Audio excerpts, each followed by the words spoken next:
Vale, mis hermanos, es una alegría compartir este tiempo con ustedes. Y si todo sale bien, y si ya no hay ningún rebrote ni ninguna regresión al confinamiento, pues esta será nuestra última reunión por Zoom. Eh, en esta mañana quiero que pensemos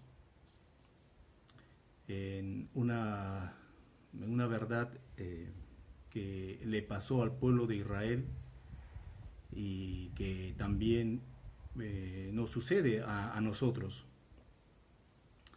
Eh, Quiero hablarles de una especie de confinamiento que también experimentó el pueblo de Dios. Y resultó ser un tiempo difícil, muy oscuro para ellos. Y también hablar de cómo fue su restauración.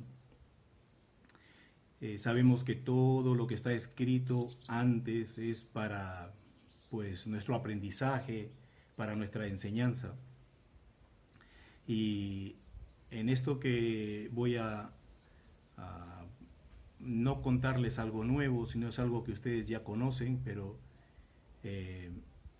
en esta narración que ustedes también vayan notando algunos paralelismos entre lo que le ocurrió pues a Israel y lo que nos ocurre a nosotros como iglesia también. Eh, Quiero entrar en unas consideraciones previas o entrar en el contexto de esto, ¿no? Dios se hizo de un pueblo al que le llamó su pueblo. A este pueblo él se mostró, es decir, este pueblo fue adornado por medio de milagros que Dios hizo delante de ellos, eh, con señales, con prodigios. Este pueblo vio a su Dios, llegó a conocer en ese nivel tan especial y profundo. Y pues Dios también, él vistió a este pueblo con promesas, con juramentos. A este pueblo le llamó su novia y también se desposó, se casó con este pueblo, el pueblo de Israel. Y le dio un manual de vida. Es decir, el pueblo tenía por escrito todo lo que debería hacer, todo lo que Dios le estaba demandando que fuese su vida. Y lógicamente era un camino bendecido, todo lo que Dios le pedía era para su bendición. Y ya sabemos cómo respondió este pueblo. Este pueblo fue rebelde, desobediente a Dios.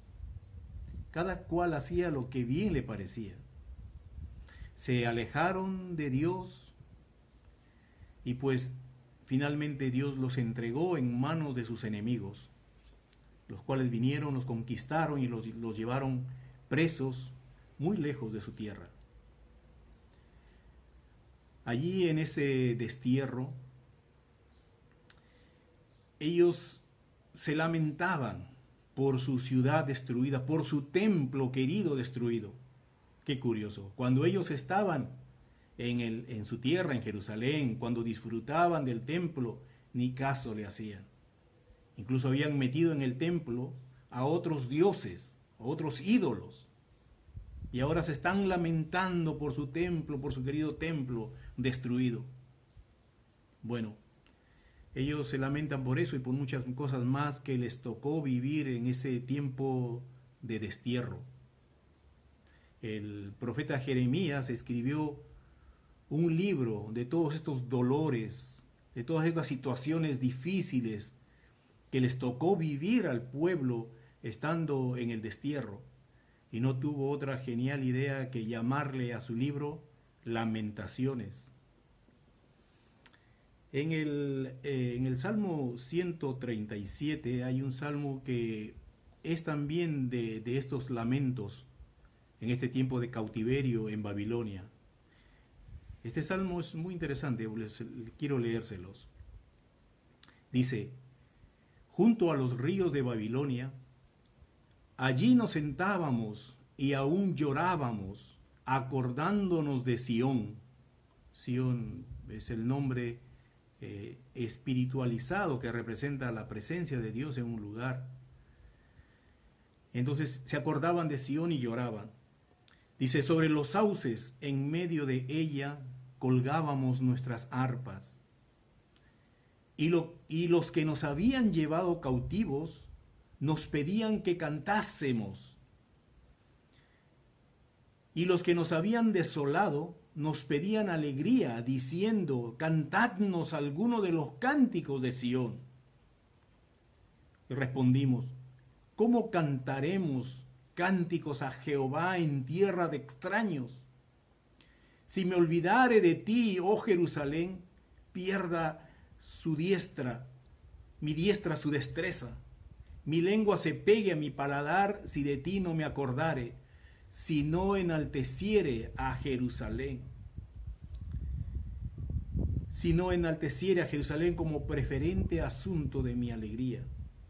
Oh Jehová, recuerda contra los hijos de Edom el día de Jerusalén, cuando decían, arrasadla, arrasadla, hasta los cimientos.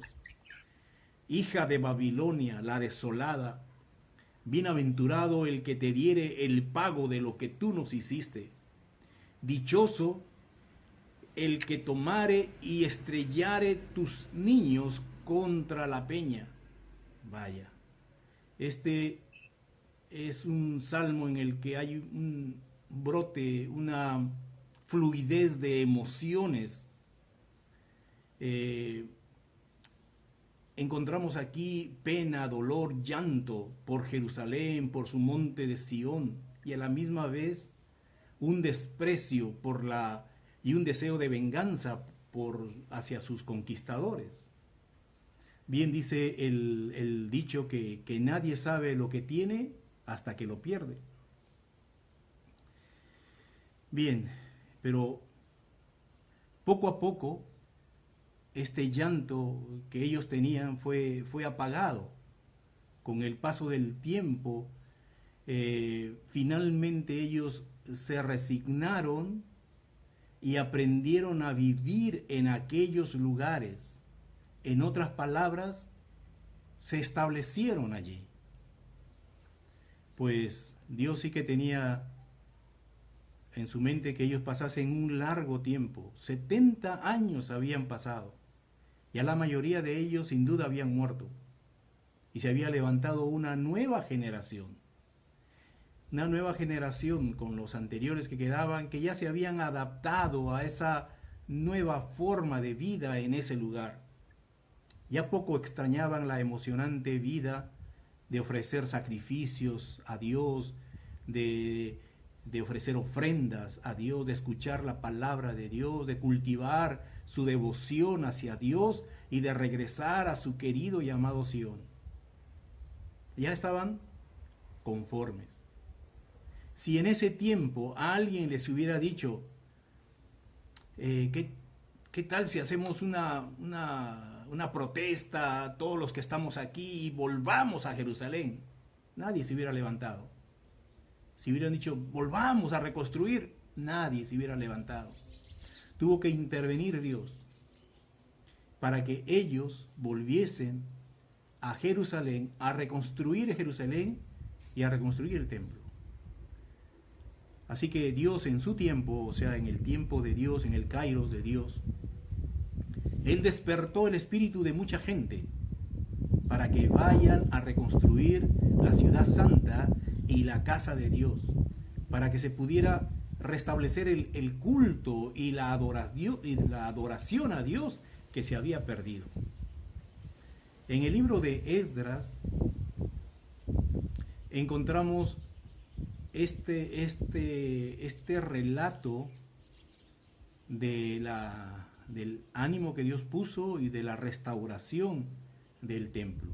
Capítulo 1 de Esdras inicia diciendo, para que se cumpliese la palabra de Jehová por boca de Jeremías, despertó Jehová el espíritu de Ciro, rey de Persia, el cual hizo pregonar de palabra y también por escrito por todo su reinado, diciendo: así ha dicho Ciro, rey de Persia: Jehová, el Dios de los cielos, me ha dado todos los reinos de la tierra, y me ha mandado que le edifique casa en Jerusalén, que está allá en Judá. Quien haya entre vosotros de su pueblo, sea Dios con él, y suba a Jerusalén, que está en Judá, y edifique la casa a Jehová, Dios de Israel. Entre paréntesis pone: Él es el Dios, el cual está en Jerusalén.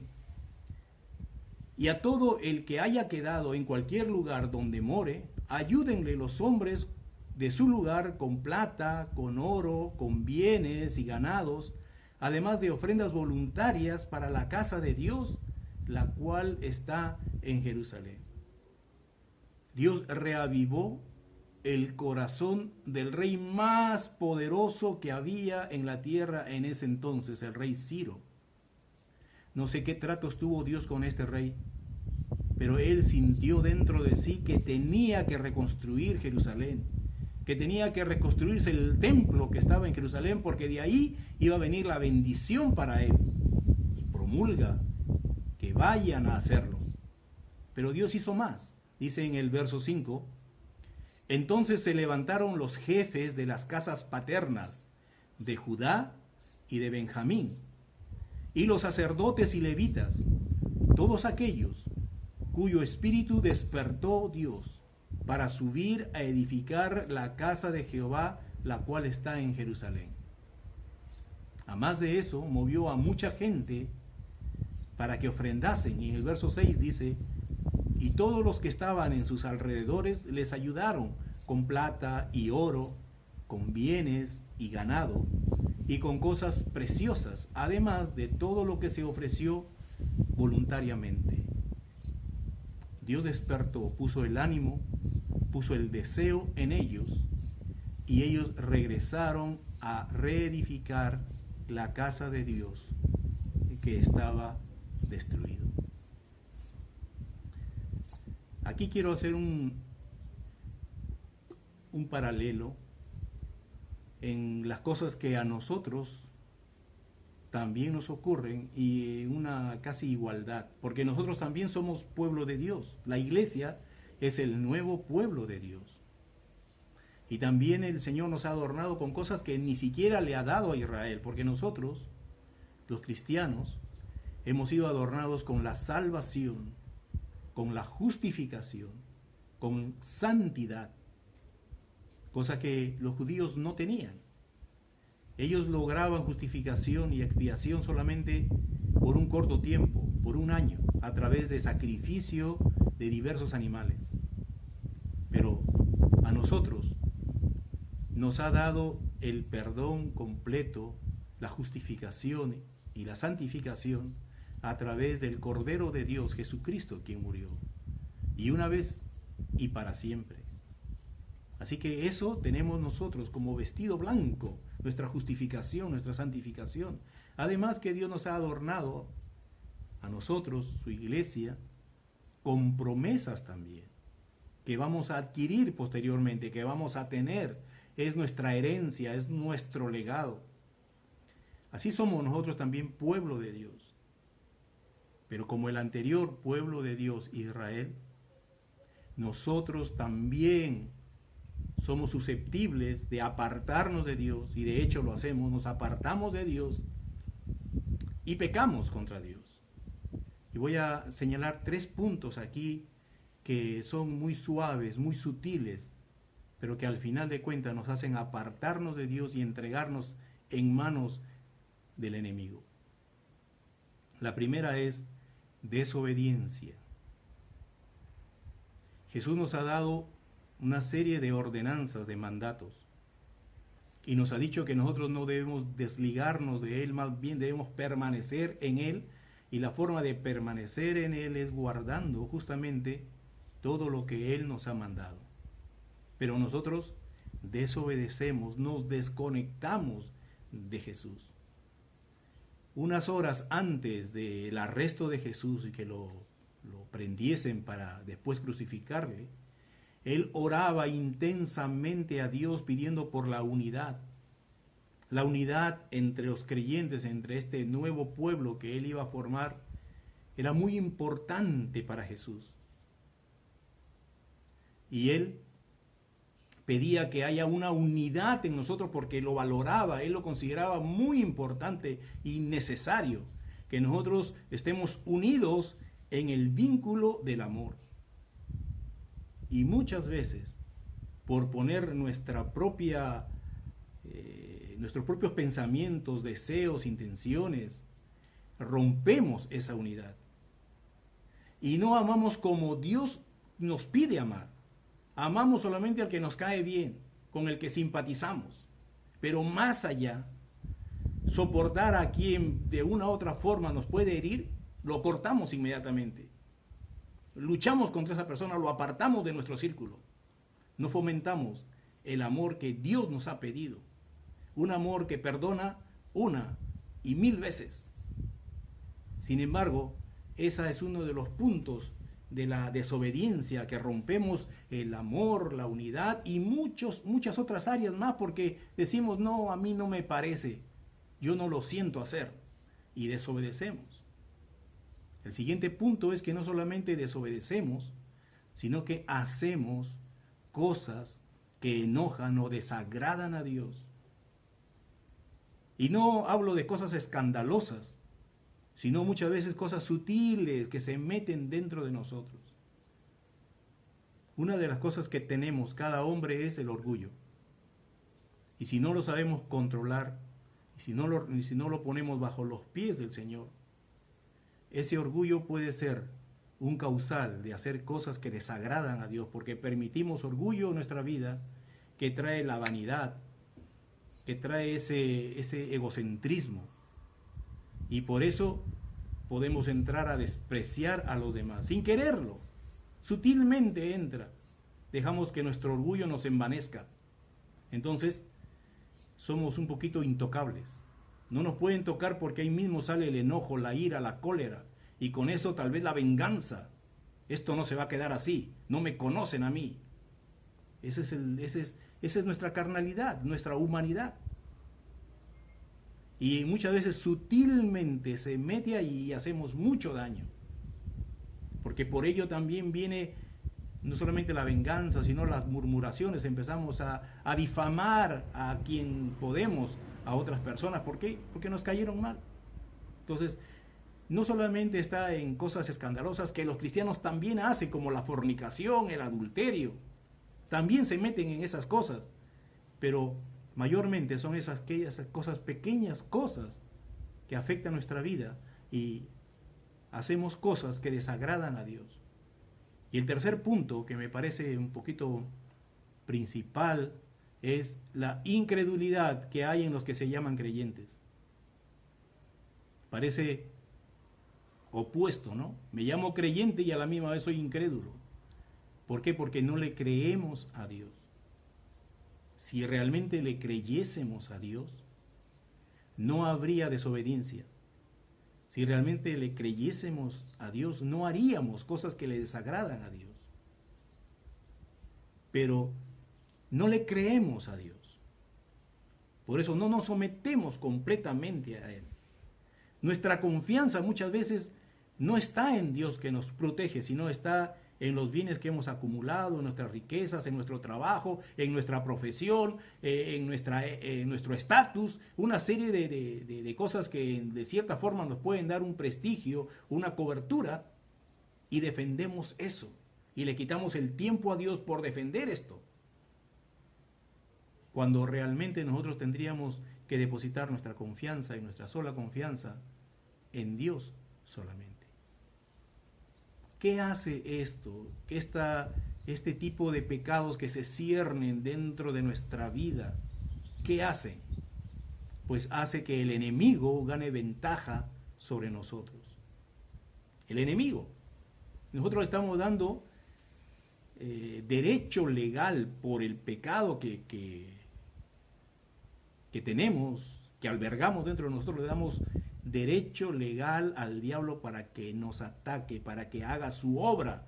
Y su obra siempre es destructiva. Así que el pecar nos pone en las manos del enemigo y él gana ventaja sobre nosotros. Además, estas cosas nos alejan de la presencia de Dios. Nos van alejando poco a poco de la presencia de Dios. Y poco a poco también el templo de Dios que está en nosotros se va arruinando, se va cayendo, se va rompiendo. Ese templo donde la presencia de Dios debería estar fuerte, ahora está muy debilitado y caído. Y eso trae en nosotros una desolación de la presencia de Dios. Y nos pone pues a merced de lo que el enemigo quiera hacernos.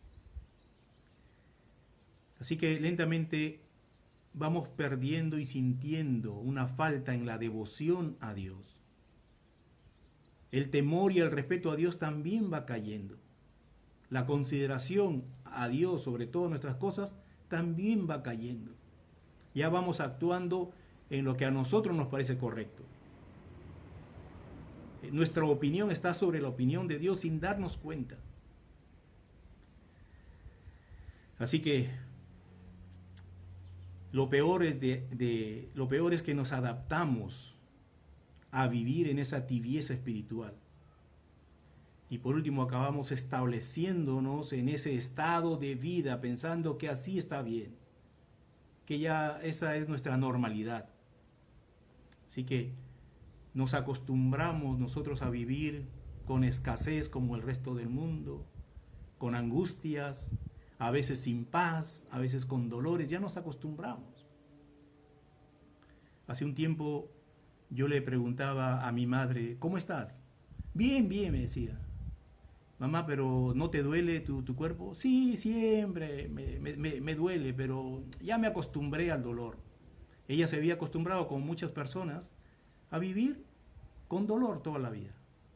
Y así muchas veces en nuestro estado bajo espiritualmente, en esa decadencia espiritual, nos acostumbramos. Que eso está bien, que eso está normal.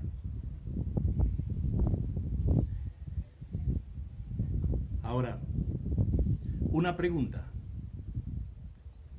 ¿Tú sientes que tu relación con Dios es tan feliz o más feliz que el día o los días en que le conociste a Dios?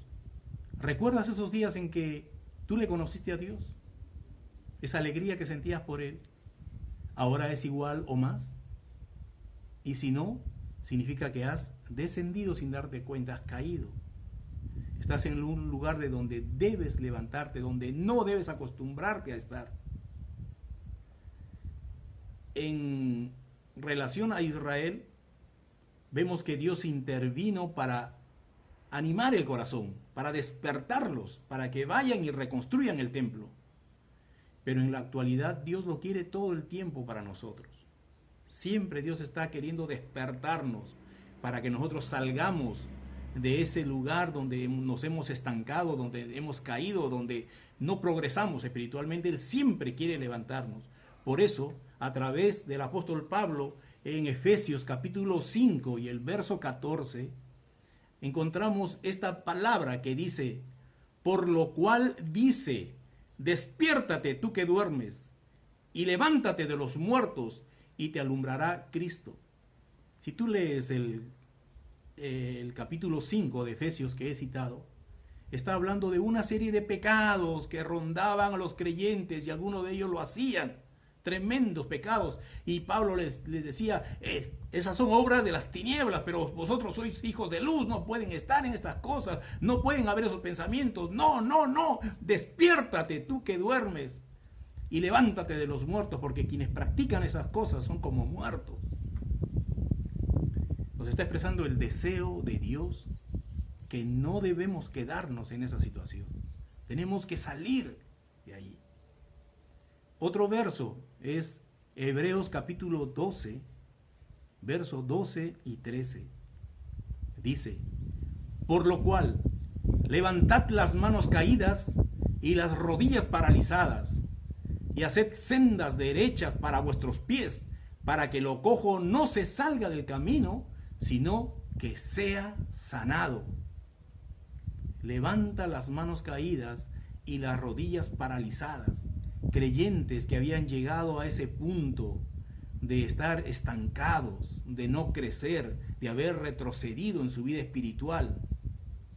Y ahora el llamado aquí es: no quiero verte ahí.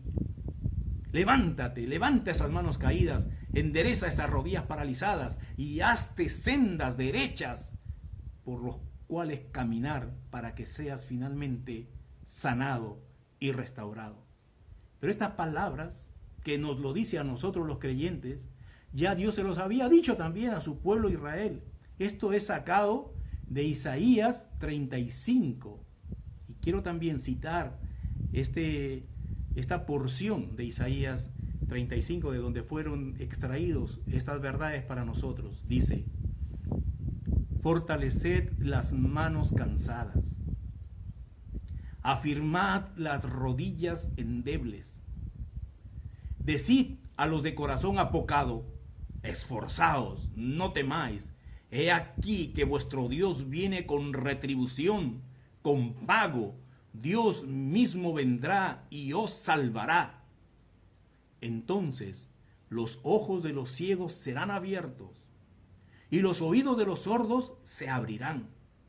Entonces el cojo saltará como un ciervo y cantará la lengua del mudo, porque aguas serán cavadas en el desierto y torrentes en la soledad.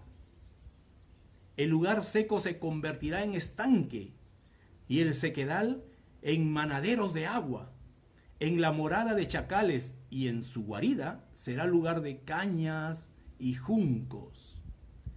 Allí habrá calzada y camino, y será llamado camino de santidad. No pasará inmundo por él, sino que él mismo estará con ellos. El que anduviere en este camino, por torpe que sea, no se extraviará. No habrá allí león, ni fiera subirá por él, ni allí se hallará, para que caminen los redimidos.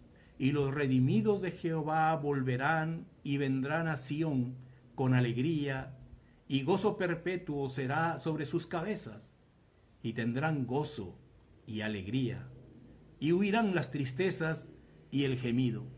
Mira esas palabras tremendas de restauración. Es lo que Dios quiere dar, es lo que Dios está ofreciendo a los que andan en sus caminos.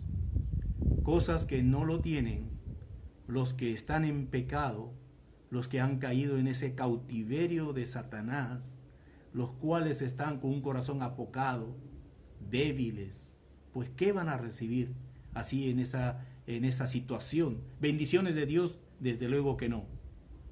Las bendiciones de Dios solamente se da a aquellos que están andando como Él quiere, aquellos que se han despertado, que han levantado las manos paralizadas y que han enderezado las rodillas debilitadas, aquellos que han decidido reconstruir su relación con Dios. Así que estas palabras de restauración dice que Dios quiere darte todo lo que has perdido.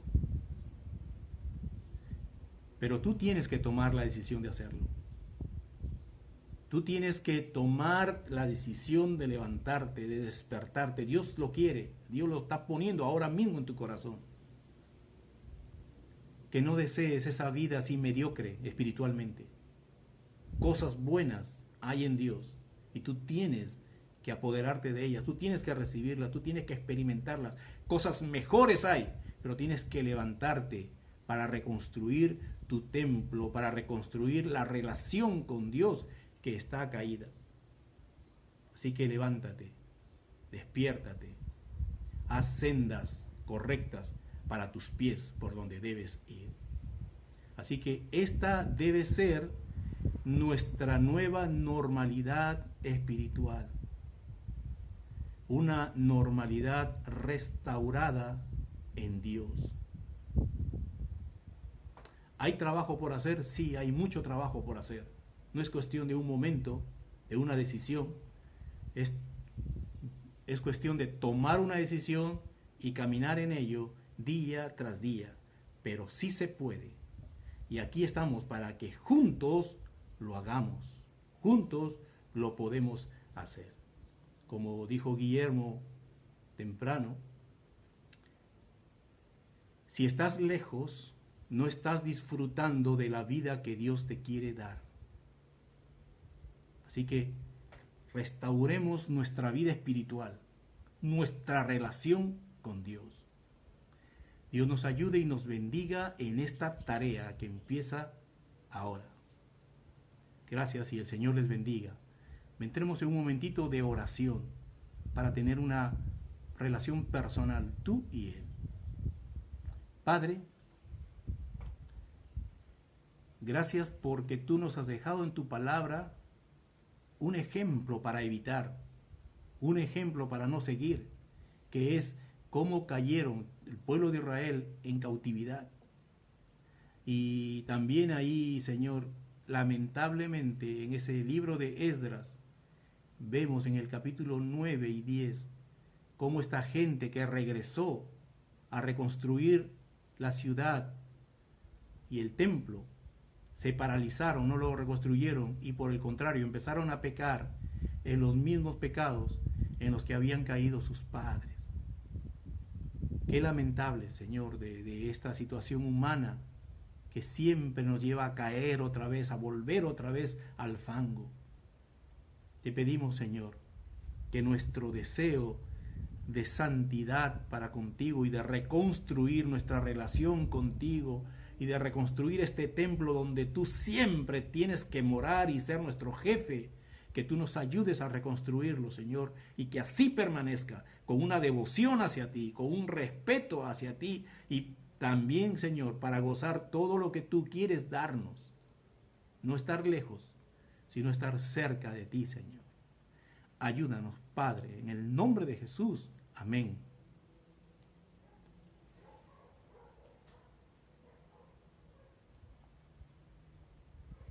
Gracias, Will, por esa palabra de desafío y de ánimo. Ahora nos vamos a dividir en grupos para charlar, digerirlo, procesarlo un poco juntos. Creo que vamos a hacer 3 o 4 grupos y al azar de Zoom. Y ya, a ver, en el chat tenéis las preguntas. Y son preguntas que han venido directamente de lo que Will acaba de compartir. Primero, ¿sientes que tu relación con Dios es más